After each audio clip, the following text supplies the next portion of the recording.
Telo ne limbe mar jatend piny Kenya mabende biro bedo kochako timo e giko mar jumane. Dina, iwinjo kaka mama Gladys Wanga Oluso.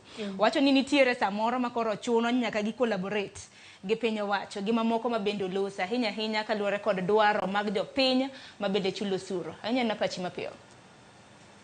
An gima nyalo wacho ni nyaka wati gi sirikal.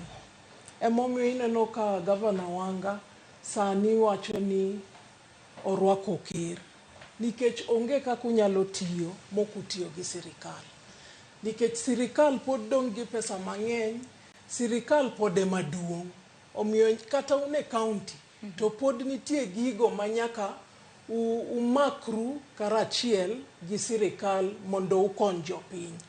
An amor ni orwako wach ker, kendo aparo ni wang'ni jo Nyanza bro wuok mang'eny ma welcome ker kako nego welcome ker. Kaito nego wapuonjre siasa. Owacho ni siasa nyaka bed gi siasa ma iwacho madhi Nyanza ni nyaka bed gi kata en gi dongruok to siasa nyaka bedi. Mano owacho mana ni siasa mar dongruok to siasa to nyaka bedi. To kata kaka Mheshimiwa Owino wacho, ker en ng'amo yier gi ji, to pod odwa ni mondo bi oyiere. Omiyo nyaka otim gigo ma jopiny dwaro mondo bi oyiere. Emomiyo okawo patik mar timo maendeleo, dongruok mondo ji oher gimotimo. Mano an ok ane richone.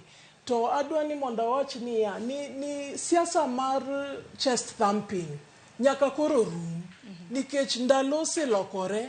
Ok wane ndalo machon mane nyaka kite bedi, nyaka ji gore.